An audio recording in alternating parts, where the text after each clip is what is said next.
Idibi, le thème dont je veux parler aujourd'hui, c'est celui du service familial. Le service familial.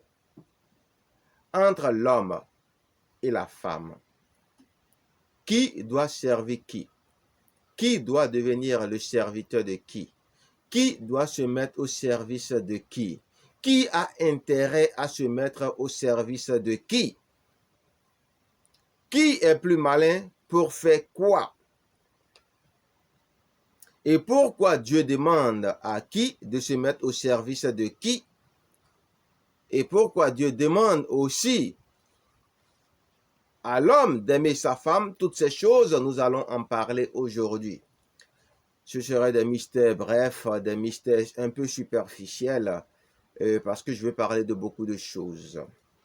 Alors, déjà, je vais régler un petit malentendu, parce que dans la plupart de mes prédications, j'avais dit déjà que avoir une femme, c'est un gros problème. Et certaines femmes, même si elles voient que je suis quelque part en train de les défendre, peuvent se sentir frustrées d'entendre un homme de Dieu les regarder comme un problème, au lieu de les trouver comme une solution, de les voir comme une solution, puisque Dieu aussi les appelle aide de l'homme. Donc aider quelqu'un, ce n'est pas lui créer des problèmes, mais aider quelqu'un, c'est lui apporter des solutions à ses problèmes, ou aux problèmes dans lesquels il s'est mis, aux problèmes dans lesquels il se trouve, aux différents problèmes auxquels il est confronté. Ce qui fait que les femmes peuvent ne pas être d'accord avec le fait qu'on les regarde comme des problèmes.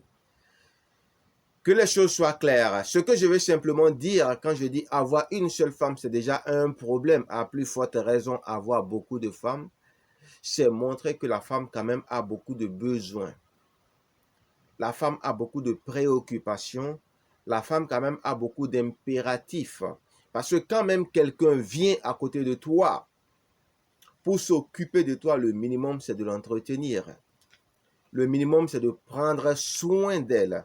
Le minimum, c'est faire preuve de reconnaissance, de gratitude, de la choyer, de la chouchouter, de la mettre à l'aise, comme Moïse a vu qu'il était juste et bon de bien nourrir les ouvriers afin que leur rendement soit encore plus excellent. Donc, c'est ce que j'entends par beaucoup de problèmes. Alors, quand vous avez beaucoup, vous voyez, vous devez normalement reproduire la même chose plusieurs fois si vous voulez être juste et bon. Ouais, même dans d'autres religions, ils vont jusqu'à dire que ceux qui veulent prendre 2, 3, 4 femmes doivent faire l'effort d'être juste avec toutes ces femmes-là. Sinon, ce n'est pas la peine d'en prendre. Les gens ne respectent pas ça, ils en prennent seulement et puis ils s'en foutent, ils maltraitent les femmes, ce sont elles qui vont faire tout et comment dirais-je, s'occuper de tout, ils ne donnent même pas l'argent de popote, mais pourtant quand ils viennent à la maison, ils veulent manger. Et puis les gens sont obligés de constater que alors, les femmes portent leur tekente ou leur voile et rentrent dans la ville pour se débrouiller par toutes les voies possibles afin d'envoyer l'argent à la maison. Vous voyez? Et il y a d'autres hommes ou d'autres musiciens qui sont reconnaissants du fait au moins qu'elles envoient l'argent à la maison, même s'ils savent ce qu'elles font au dehors. Même s'ils savent que ce qu'elles font au dehors n'est pas trop recommandable parce qu'il faut bien qu'elles mangent et que le mari mange, puisqu'il ne veut rien faire et ne veut pas s'acquitter de ses devoirs religieux. C'est-à-dire d'abord prendre soin de sa famille. Vous voyez? Ce n'est pas de ça que je suis en train de parler, mais je parle du fait que si on veut être honnête envers soi-même et si on veut faire les choses correctement, une femme, ça s'entretient. Une femme, on prend soin d'elle. Une femme, ça se chouchoute. Une femme, on l'écoute quand elle est en train de faire ses jérémiades. Une femme, on prend le temps de l'écouter, faire ce qu'on appelle sa thérapie habituelle afin de se remettre au boulot. dans votre intérêt, bien sûr. C'est tout ce que j'entends par problème. Est-ce que vous voyez, est-ce que nous sommes clairs? Maintenant, on peut continuer. Ce malentendu dissipé. Alors, c'est quoi? C'est quoi un chef? Si nous nous référons à la définition du Seigneur Jésus-Christ, qui disait, celui qui veut être le plus grand d'entre vous tous doit se mettre au service des autres, on peut entendre par là que vouloir être le plus grand, c'est vouloir être le chef ou le chef des chefs. Alors, selon la définition du Seigneur ou le conseil spirituel que le Seigneur Jésus-Christ donne, le chef doit être le serviteur des autres. Est-ce que vous voyez? Le chef doit être le serviteur des autres. Mais là où se trouve le gros problème, c'est la définition ou tout le sens qu'on peut donner au mot chef ou au mot serviteur. Parce qu'il y a serviteur dans serviteur. Même si dans tous les cas, il faut servir les autres.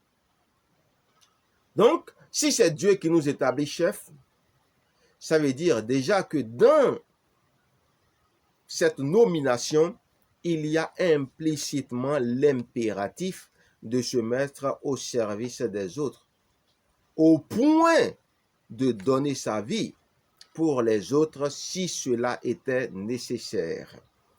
Alors que si nous pouvons donner notre vie pour les autres si cela est nécessaire, cela signifie que nous avons un amour réel pour les autres et pour nos prochains. C'est pourquoi quand le Seigneur Jésus-Christ veut établir quelqu'un et l'appeler à de grandes dignités, il lui demande, m'aimes-tu? M'aimes-tu, Pierre? M'aimes-tu? 3 fois posé. Toi qui sais toutes choses, tu sais que je t'aime. Alors si tu m'aimes, paie mes brebis. Si tu m'aimes, paie mes brebis. Vous voyez? C'est-à-dire, mets-toi au service de mes brebis. Donc ici, tout de suite, nous pouvons comprendre que c'est le Seigneur Jésus-Christ lui-même qui a établi Simon-Pierre comme étant le chef de tous les autres apôtres, à l'exception de l'apôtre Paul, puisqu'il n'était pas là. Et que lui, il a été désigné pour autre chose, qui n'a rien à voir avec ça. Et lui aussi, il est un chef, le chef des gentils, le chef des païens, donc le chef à nous tous. Et Pierre, lui, il est le chef de tous les apôtres qui sont appelés à évangéliser les Hébreux. Vous voyez? Et vous voyez que si on n'a pas de l'amour pour quelque chose, pour des gens, on ne peut pas les servir, on ne peut pas se mettre à leur service.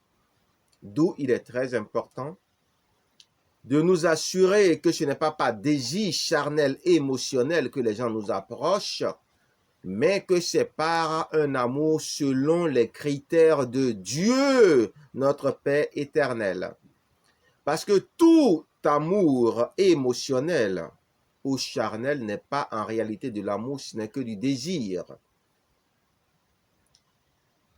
Et tout ce qui est émotionnel, sentimental, est changeant, fluctuant, éphémère, mouvant, donc sujet à des modifications.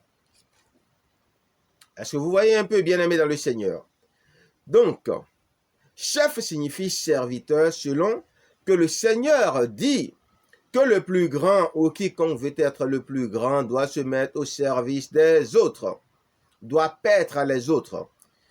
Pierre est le plus grand de tous les apôtres que le Seigneur Jésus-Christ a laissé avec lui, parce que c'est à lui que le Seigneur Jésus-Christ a demandé de paître ses brebis, donc de se mettre au service des autres frères apôtres. et les chrétiens juifs en général. Pierre est donc par définition le plus grand des apôtres choisis pour évangéliser les Juifs. Selon que le Seigneur Jésus lui-même dit, « Je suis venu pour les brebis égarées de la maison d'Israël. » Le salut vient des Juifs. Paul de Tarse n'est en rien soumis à Pierre, parce que c'est le Seigneur Jésus-Christ lui-même qui l'a établi et qui l'a enseigné, c'est-à-dire qui l'a paix, ou qui lui a donné tout son savoir pendant 3 ans et demi dans le désert d'Arabie. Il n'a consulté ni la chair ni personne, rien ni personne, avant que de recevoir tout son enseignement de la part du Seigneur Jésus-Christ lui-même dans le désert d'Arabie. Et c'est seulement après cela qu'il est venu rencontrer Pierre.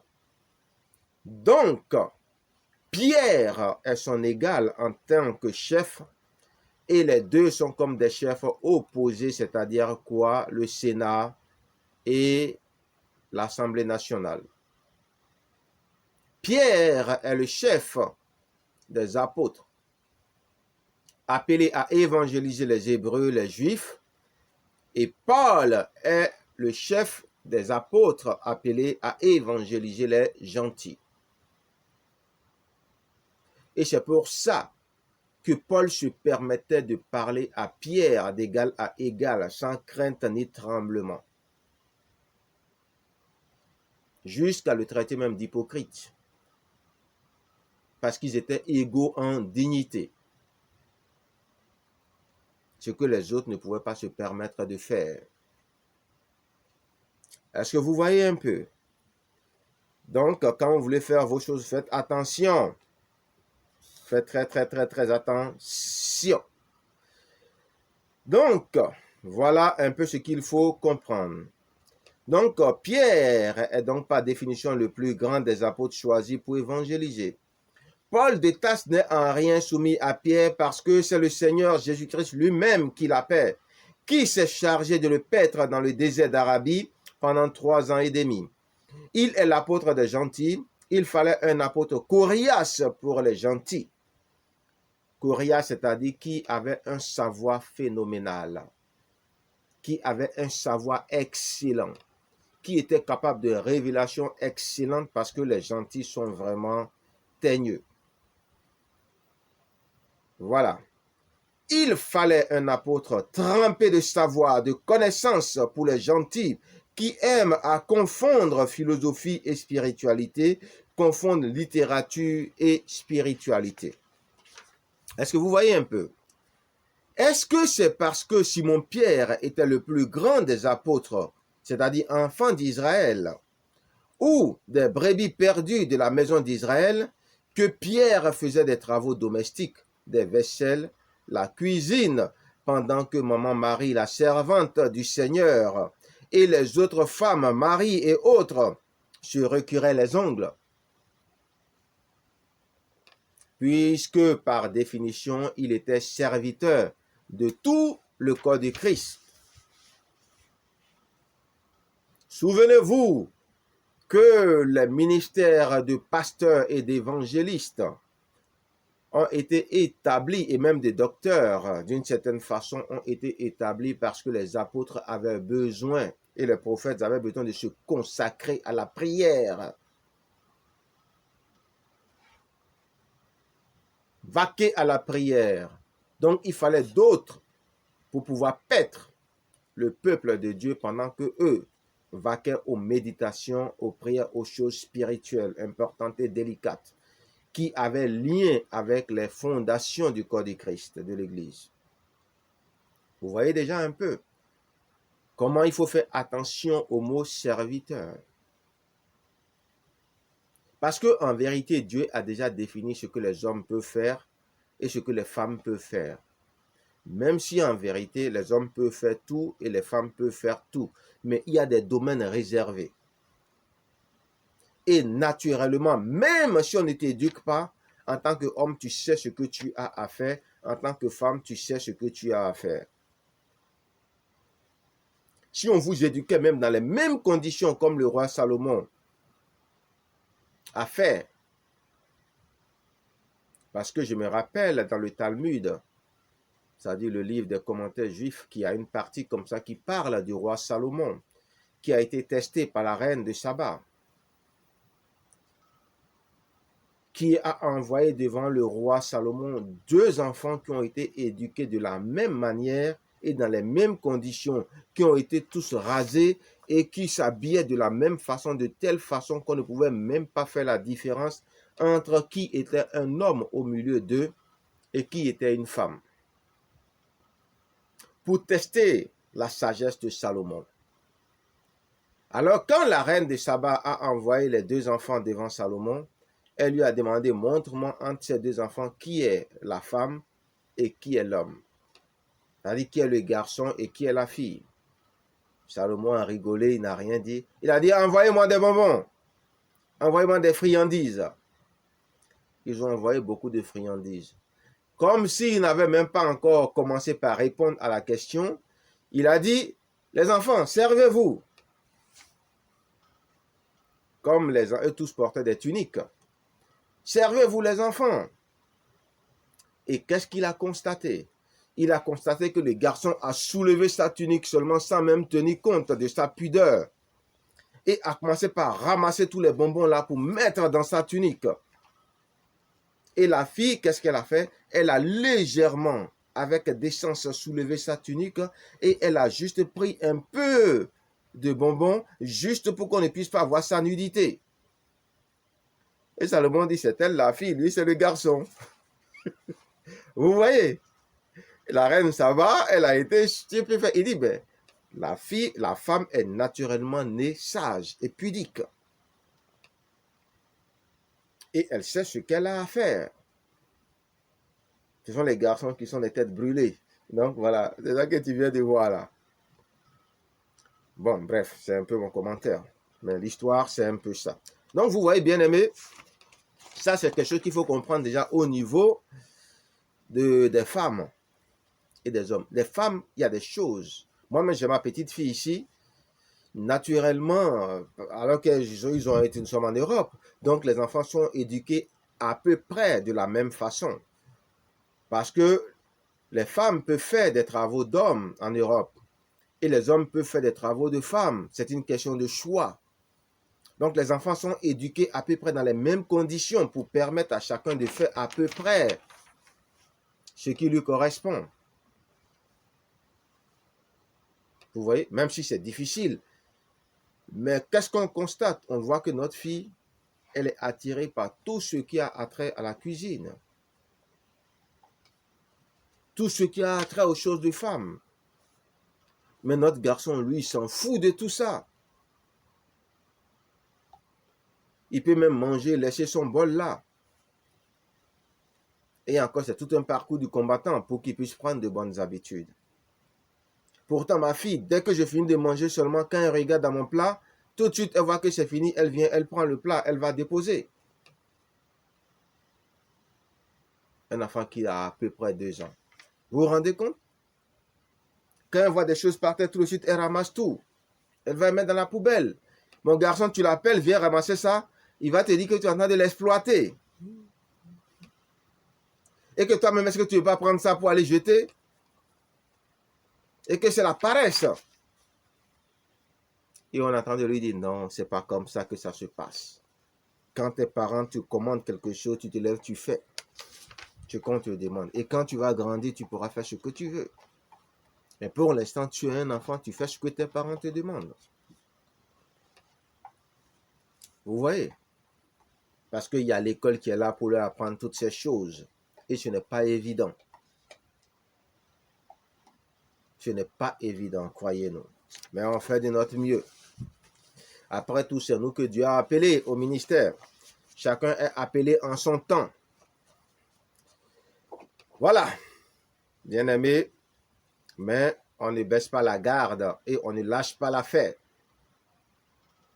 Mais tout cela doit se faire dans l'amour, dans la douceur, puisque Dieu nous demande de parler aux enfants et que c'est en touchant leur cœur qu'on arrive à les gagner, à les faire comprendre les choses.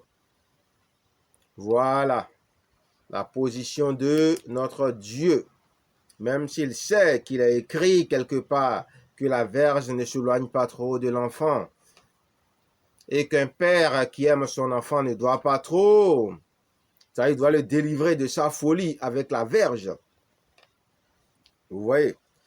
Mais la position de Dieu, elle est un peu différente. Elle dit, parler aux enfants, c'est mieux que la verge.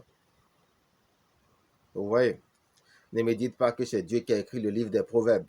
Ne me dites pas ça. Ne me dites pas ça. Bon, bien-aimé, on avance, on avance, on avance, on avance, on avance, on avance. Simon-Pierre était le plus grand des apôtres. Voilà, j'ai parlé de ça. Voilà. Maintenant, il y a une question importante. Les travaux domestiques ont naturellement été le propre des femmes. Est-ce que c'est vrai? Est-ce que c'est faux? Mais ce que nous, on voit, montre que les femmes ont plus de facilité à faire des travaux domestiques, bien que l'exception confirme toujours la règle. Et que l'exception aussi fait la règle. Là où il y a des généralités, il y a toujours des exceptions, que ce soit au niveau des hommes ou des femmes. Dans tout ce que je dis, sachez qu'il y a toujours des exceptions.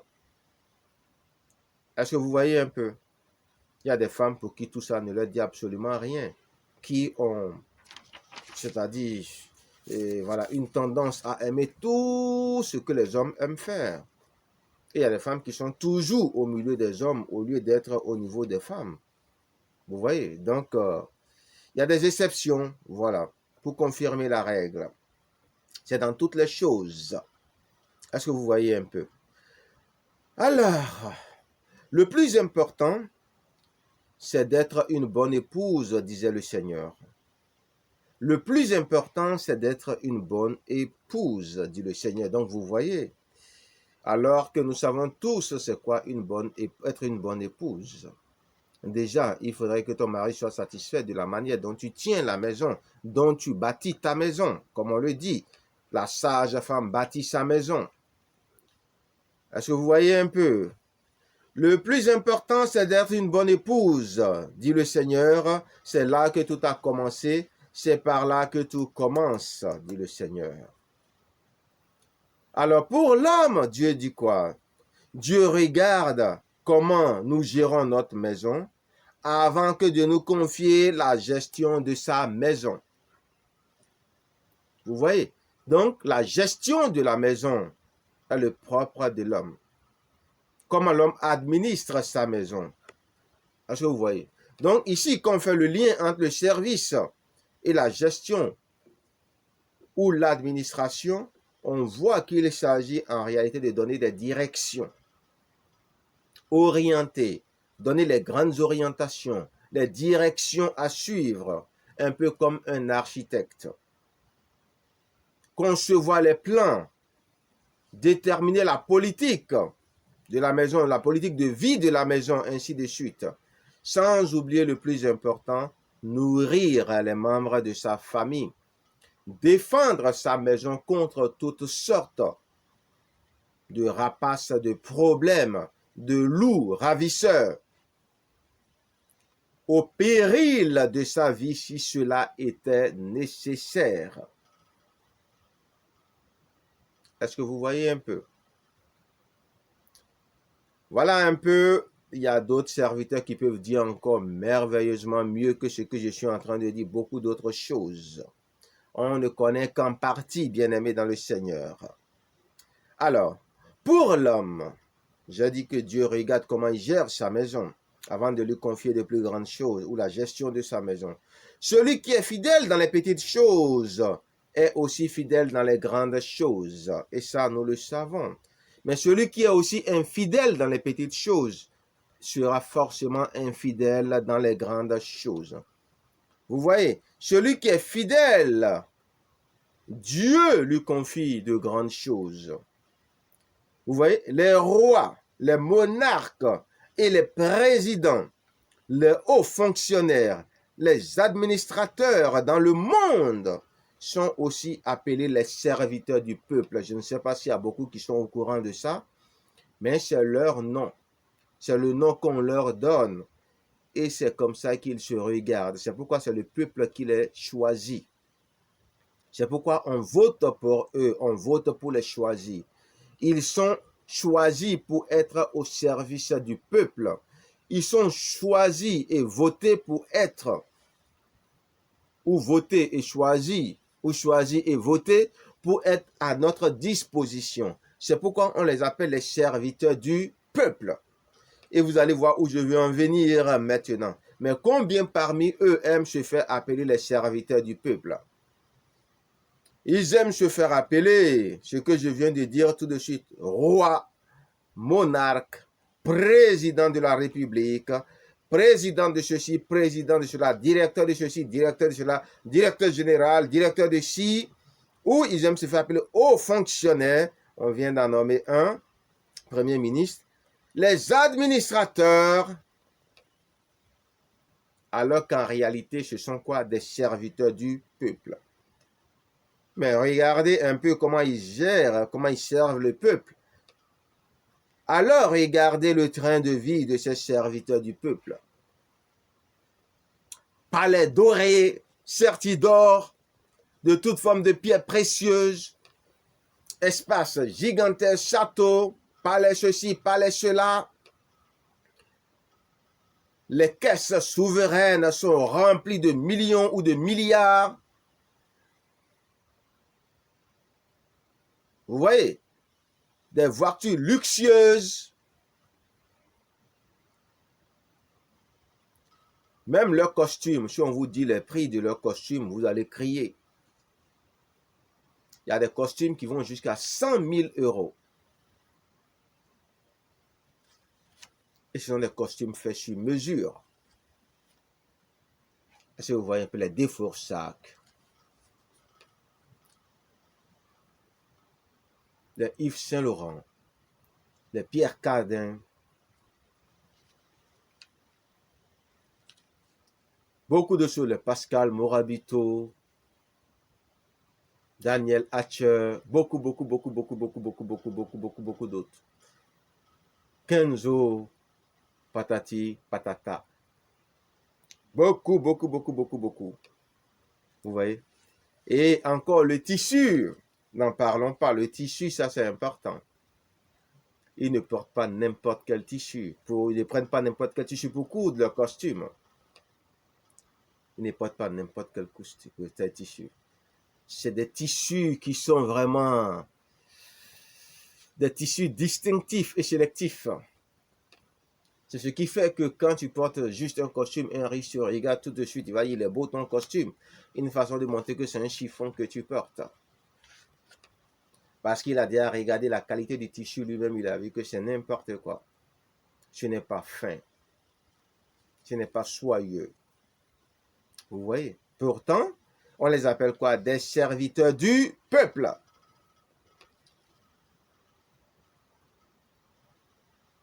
Les serviteurs du peuple. Vous les voyez? Des serviteurs du peuple. Vous voyez comment ils sont habillés? Vous voyez comment le peuple est reconnaissant à ses serviteurs? Vous voyez comment le peuple prend soin de ses serviteurs? Pendant que lui, il a du mal à manger. Ne serait-ce qu'un kebab. Eh ouais. Donc, commencez par bien réfléchir au sens du mot serviteur. Ils sont les plus grands ou ils ne sont pas les plus grands? Ils sont les plus grands. Ils sont serviteurs du peuple, ils sont pas serviteurs du peuple, ils sont serviteurs du peuple. Mais voyez, comment on sert le peuple? Mais est-ce que ce sont eux qui prennent les décisions pour nous? Oui. Est-ce que ce sont eux qui nous donnent les directions? Oui.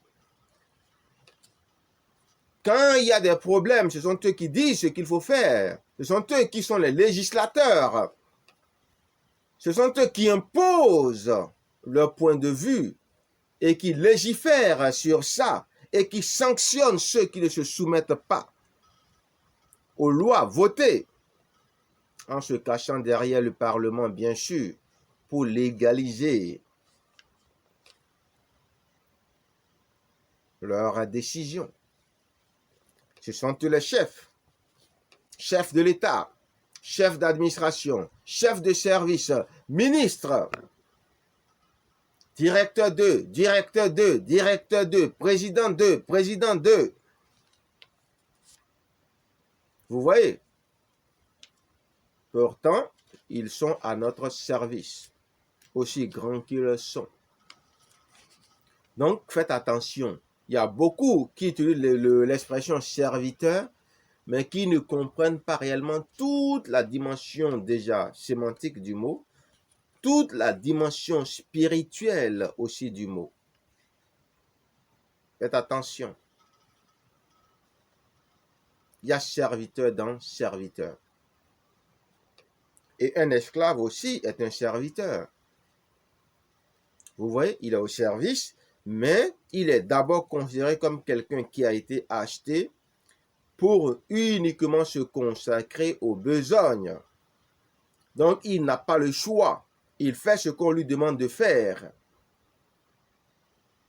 Alors que le plus grand, c'est quelqu'un qui se met volontairement, sans contrainte aucune, au service des autres, pour gagner leur adhésion, leur confiance, afin de pouvoir mieux les dominer. C'est ça le mystère. Endormir les consciences pour pouvoir mieux dominer et s'imposer naturellement sans qu'il y ait de contestation. Et le monde passe par la voie des urnes pour pouvoir accomplir ce fait. C'est vous qui m'avez élu, je finis mes 5 ans et après vous décidez ce que vous voulez. Mais pendant ce temps, vous faites ce que je vous dis et vous la fermez. Celui qui n'est pas content, rendez-vous aux élections prochaines. C'est votre humble serviteur du peuple qui parle et qui vient de parler. C'est comme ça. Est-ce que vous voyez un peu? Voilà. Donc, bien-aimés, alors regardez le train de vie de ces serviteurs du peuple. Ils sont si importants pour le peuple que le peuple les protège bien, les équipe bien, les nourrit bien, les écoute bien et se soumet volontiers à leurs lois imposées en se cachant derrière la loi. Est dure, mais c'est la loi. Dura les sedless. La loi est dure, mais c'est la loi. Et aussi derrière les assemblées nationales et les tribunaux. Le serviteur du peuple le plus grand, c'est celui qui se met au service de toute la nation, donc le président de la République ou le monarque. Dieu est le serviteur de tous les hommes, pourtant Dieu siège sur son trône de gloire. Et les présidents sont dans leur palais doré. Vive les serviteurs du peuple. Vive les plus grands. Que devons-nous donc entendre par se mettre au service des autres ou paître les autres? Montrer la bonne voie, guider, prendre soin, donner de bons conseils, donner à manger, soigner, donner à boire, veiller sur le bien-être des gens. Maintenant, veiller sur eux bon gré, malgré eux, et prendre leur défense dans leur intérêt, qu'ils soient d'accord ou pas. Dans la dialectique du maître et de l'esclave de Hegel, le philosophe, qui lui-même a emprunté cette dialectique au Seigneur Jésus-Christ de Nazareth, qui parlait du plus grand qui doit être le serviteur des autres, c'est celui qui se met avec plaisir au service de l'autre qui est le plus grand. Le plus grand ou la plus grande, c'est celui ou celle qui se met ou se soumet à l'autre. Alors, on arrive aux choses sérieuses maintenant. Vous allez voir un peu les avantages qui sont dans chaque chose et les inconvénients qui sont dans chaque chose. Et vous allez voir en quoi il est avantageux de se soumettre ou de se mettre au service de l'autre. Est-ce que vous voyez? La soumission nous grandit en vérité. La soumission nous grandit en vérité. Hegel a repris ce que le Seigneur Jésus-Christ voulait révéler en montrant que notre statut de serviteur, dominé, esclave, soumis, soumissionné, était révélateur de notre grandeur en vérité.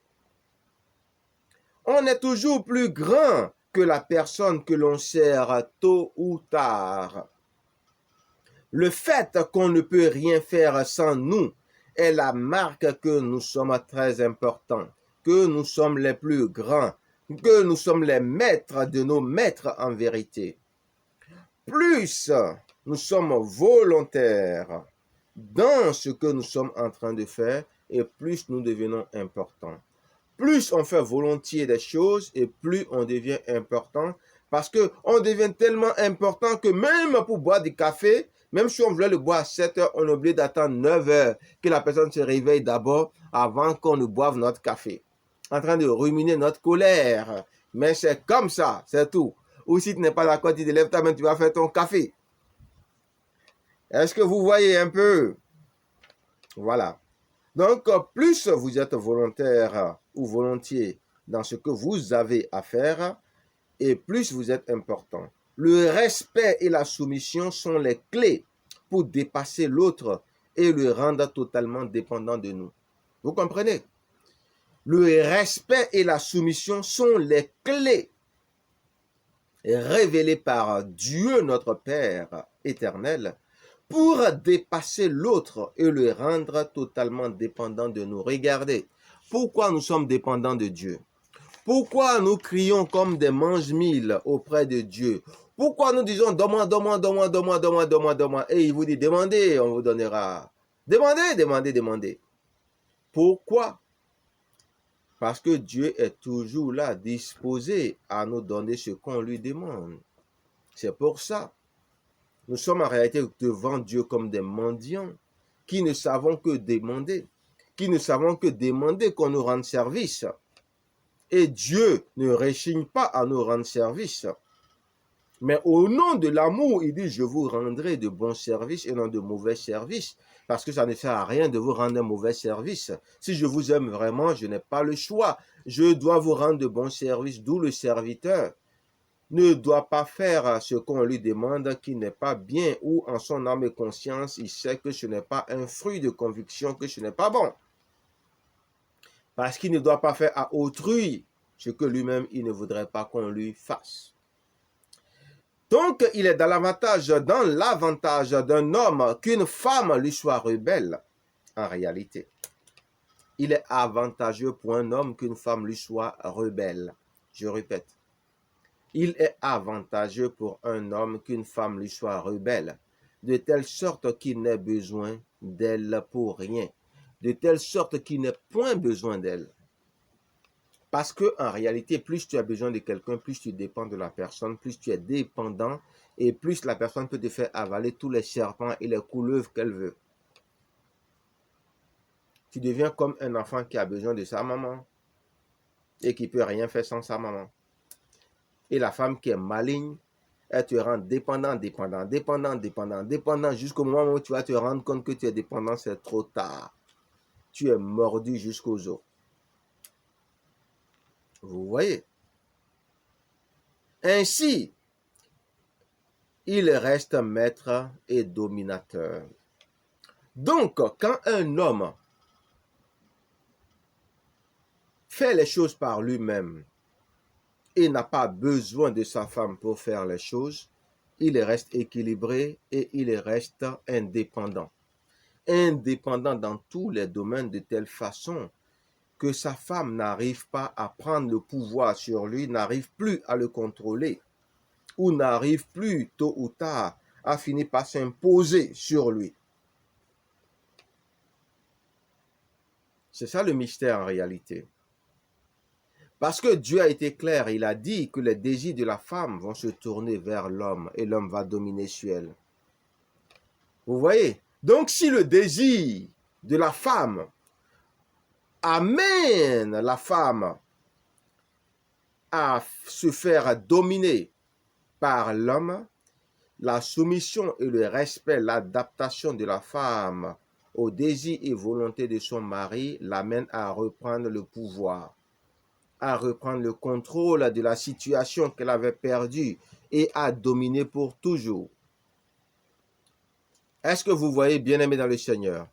Voilà. Donc c'est seulement celui que la femme veut vraiment dominer qu'elle laisse la dominer, afin de pouvoir mieux le maîtriser et l'engloutir dans ses filets. La femme n'est-elle pas plus amère que la mort, plus profonde que la mer, le filet qui capture les rebelles à l'Éternel? Quiconque craint l'Éternel fait les choses correctement et équilibre tout, ce qui empêche la femme de prendre le dessus sur lui. Si vous laissez la femme tout faire à la maison, pensant que c'est la belle vie, vous vous faites du mal. Votre femme va finir par vous dominer dans tous les sens du mot. Oui, priez Dieu pour que ce soit une femme qui n'abusera pas de ses pouvoirs étendus que vous lui avez donnés à cause de votre paresse que vous avez appelée belle vie. Le plus grand dans une famille, dans un foyer, c'est la personne la plus importante objectivement. Exemple. Une jeune fille était venue vivre avec sa sœur. Oui, c'est un cas que j'ai vécu, c'est une situation réelle et je veux profiter de cette situation pour bénir une personne particulièrement. Oui, c'est vraiment une situation réelle. Une personne, une jeune fille était venue vivre avec sa sœur. La fille était tellement bonne et courageuse que cette fille ne refusait rien à personne. Elle lavait les habits de tous les enfants de la maison. Il y en avait au moins 6 enfants, sans oublier le mari et la grande sœur de cette fille, bien-aimée dans le Seigneur. Oui, ça faisait 8 en tout. À cela, maintenant s'ajoutaient les habits de moi-même qui suis en train de vous parler, les habits de d'autres personnes qui trouvaient qu'elle avait bien les habits et qu'elle n'avait pas de problème à laver les habits de d'autres personnes, de telle façon qu'elle pouvait attendre laver les habits de 7h jusqu'à midi, même 13h, 14h sans manger. Oui, ça ne la dérangeait pas. Elle était incroyable. Oui, elle ne disait jamais non. Elle faisait tout ça avec plaisir, toujours souriante et confiante dans le Seigneur, avec justement ses péchés et ses défauts, comme tout le monde, parce que personne n'est parfait. Vous savez, personne n'est parfait en réalité. Après avoir fini de faire la lessive, elle maintenant faisait la vaisselle, la cuisine, et maintenant s'occupait des affaires de sa grande sœur qui faisait du commerce, où il fallait griller ceci, griller cela, attacher ceci, attacher cela, ainsi de suite. Maintenant s'asseoir, vendre. En même lavant les habits, il lui arrivait de quitter, aller à vendre à quelqu'un, revenir encore, ainsi de suite. Vous voyez? Elle faisait tout ça et elle ne se plaignait jamais. Je ne l'ai jamais entendu se plaindre. Jamais pendant toutes ces années. Oui, nous tous, on dépendait de cette fille. Oui, on ne pouvait rien faire sans elle. Oui, on la tenait un peu comme pour notre poule aux œufs d'or. Mais le jour que cette fille a pu se casser de la maison, nous avons eu tous chaud. Ah, nous sommes tous tombés des nues. Nous sommes tous revenus au naturel. Et là, franchement, tout le monde avait chaud. Tout le monde se moquait de tout le monde. Parce que franchement, il fallait reprendre nos habitudes. Et ce n'était pas facile. Ce n'était pas facile. Ce n'était pas facile. Même les gens qu'elle a quittés ne savaient pas quoi faire. C'était très dur. Ben, il fallait reprendre les arbres, il fallait changer. On dit quand le rythme de tam-tam change, les pas de danse changent. Donc, il fallait bien qu'il s'habitue. Il fallait bien. Alors que le problème, c'est que Dieu l'avait appelé maintenant pour entrer dans ses récompenses, pour entrer maintenant dans ses destinées, pour entrer dans ce qu'il lui réservait. Parce que vous voyez, malgré tout ça, elle avait une grande crainte de Dieu. Elle aimait beaucoup Dieu. Elle n'avait pas un niveau intellectuel élevé, mais si vous la voyez, vous parlez de la Bible, vous allez croire qu'elle lisait la Bible tous les jours. Vous voyez, elle avait encore une intelligence phénoménale, une capacité pour retenir incroyable. Est-ce que vous voyez un peu? Oui, nous tous, on dépendait d'elle. Oui, on ne pouvait rien faire sans elle. Ça, c'était vrai. Ça a été très dur pour nous tous. Tout était dépeuplé, comme le disait Lamartine. Au fond de moi, je savais que c'était elle la patronne, la plus grande, la personne qui nous tenait. On savait qu'on abusait, mais on prenait plaisir à la voir nous rendre toujours, à nous rendre toujours service, sans broncher. Est-ce que vous voyez? Il a fallu son départ pour que les gens comprennent quelle était la pierre angulaire au milieu de nous tous. C'était la meilleure. Dieu ne l'a pas oublié. Dieu lui a donné un bon mari. Dieu lui a donné un beau mari aussi. Dieu lui a donné un bon et beau mari. J'ai déjà dit personne n'est parfait, donc il a aussi ses défauts. Oui, mais il n'était pas quelqu'un de si mauvais que ça. Elle n'a pas cessé de faire ce qu'elle savait bien faire avec son beau mari. Oui, elle a mis un peu de temps pour faire des enfants, mais Dieu lui a donné aussi de beaux enfants après un fastueux mariage, un mariage hollywoodien. Je vous dis, c'était un mariage digne d'un mariage hollywoodien. Vous voyez comment Dieu sait récompenser ses enfants qui croient en lui et qui se soumettent à ses désirs et volontés, bien que ce ne soit pas facile. Oui, notre grand Dieu sait toujours récompenser ses enfants qui savent lui faire confiance. D'autres femmes essayent toujours, bien sûr, de lui prendre son mari, mais Dieu protège son mariage. Oui, ce n'est pas de tout repos, mais elle est toujours à sa place quand même. Oui, c'est selon moi et Dieu une femme vertueuse. Parce que j'étais témoin, j'ai vu et je sais comment elle est aussi avec son mari. Et je sais comment elle n'est pas paresseuse avec son mari. Et je sais comment elle n'emmerde pas son mari. Et je sais comment son mari est tranquille en train de faire son travail et elle est en train de faire tout ce qu'il y a à faire. Et je sais comment avec courage, elle n'a pas attendu de se marier et de commencer par montrer son sale caractère. Elle est toujours restée telle qu'elle est. Est-ce que vous voyez? Elle doit avoir ses défauts forcément. Mais en tout cas, ce n'est pas suffisant pour qu'un mari puisse la traiter de mauvaise femme. Oui, conformément aux Écritures, elle est une perle rare qui vaut plus que toutes les perles. Alors, exceptionnellement, je vais appeler son nom, mais je vais appeler son nom de telle façon qu'elle sache. Nous l'appelons Nafi. On l'appelle Nafi.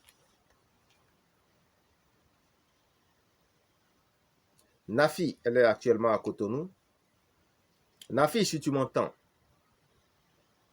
écoute très bien ce que je vais te dire maintenant en tant que serviteur de Dieu, en tant que bouche autorisée de Dieu et en tant que père des nations. Oui, toutes les prophéties te reconnaissent comme une femme vertueuse. Je sais de quoi je parle. Je ne te l'ai peut-être jamais dit. Mais toutes les prophéties te reconnaissent comme une femme vertueuse. Je ne suis pas le seul à le penser, même Dieu le pense. Et conformément aux Écritures, tu es plus qu'une perle rare. Merci à toi pour toutes tes bontés. Que maintenant, le Dieu Tout-Puissant se souvienne de toi. Puis essuie toutes tes larmes au nom de Jésus-Christ de Nazareth, le Dieu Tout-Puissant, le Dieu de gloire. Que le Tout-Puissant Jésus-Christ de Nazareth te donne au centuple tout ce que tu lui demandes. Que tes enfants soient directement sous l'assistance et la protection du Dieu Tout-Puissant Jésus-Christ de Nazareth. Que Dieu veille personnellement à ce que tes enfants soient tout ce que tu veux qu'ils soient pour sa gloire et pour essuyer tes larmes. au nom tout-puissant de Jésus-Christ de Nazareth. Oui, c'est ça. Ma prière pour toi. C'est ça ma bénédiction pour toi.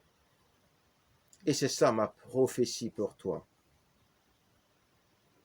Et je scelle ces paroles sur la terre et dans les cieux au nom tout-puissant de Jésus-Christ. Et que l'Éternel veille sur les paroles de son serviteur qui l'écoute pour les accomplir au nom tout-puissant de Jésus-Christ de Nazareth, le Dieu de gloire. Oui, si la femme fait tout ce que le Seigneur Jésus-Christ lui demande, sans rechigner en toute obéissance, Dieu va se glorifier dans sa vie tantôt d'une manière, tantôt d'une autre. Celles qui aiment qu'on leur soit reconnaissante pour le moindre bien sont des hypocrites en réalité. Pourquoi ne pas laisser la reconnaissance venir naturellement? Ce qui est évident finit toujours par se voir et se dire. Respect, soumission et adaptation. La femme doit respecter son mari, s'adapter à son mari et se soumettre à son mari si elle l'aime vraiment. Si elle ne veut pas le perdre ou si elle veut le dominer, bien sûr, elle doit se soumettre à lui, elle doit s'adapter à lui, elle doit le respecter. Parce que c'est le plan de Dieu pour lui donner de le dominer, bien sûr. Si elle n'a pas compris ça, ça veut dire qu'elle a un problème de sagesse. C'est le plus grand de tous les talismans et artifices que Dieu a donné à la femme. Adaptation, respect, soumission à son mari. Oui, une femme qui respecte son mari, peu importe tout ce qu'il lui fait d'abominable, se soumet, s'adapte à ses désirs compatibles avec les Écritures, sera élevée tôt ou tard. Dieu le Tout-Puissant veillera à ce qu'il en soit ainsi. Si c'est l'homme qui la respecte et s'adapte à elle, sa domination sur elle sera trop forte et implacable. On croirait qu'il lui a fait un médicament de femme. Oui, parce que la femme va lui manger dans les mains. Elle souffrira beaucoup parce que la domination sera trop prononcée. Elle verra le mal partout et sera d'une jalousie maladive, voire criminelle. Marie, aimez vos femmes comme le Seigneur aime l'Église, au point de mourir pour lui, si nécessaire, pour lui, si nécessaire, pour elle plutôt. Marie, aimez vos femmes comme le Seigneur aime l'Église et est mort pour l'Église. Aimez vos femmes au point de mourir pour elles, de prendre des risques pour elles, si cela était nécessaire. L'amour selon Dieu n'a rien à voir avec l'amour selon le monde. L'amour selon Dieu, c'est la structure ou la stricte obéissance à la parole de Dieu dans la vie d'une personne. Et je reviendrai à cela dans la deuxième partie où je vous parlerai de l'amour selon Dieu et de beaucoup d'autres choses. Donc, on va s'arrêter là pour la première partie. Et que Dieu vous permette de recevoir tous les enseignements tirés ou issus de ce que je suis en train d'enseigner aux femmes et aux hommes au nom tout puissant de Jésus-Christ. À bientôt. Ciao, ciao. C'était l'apôtre Guy Déby.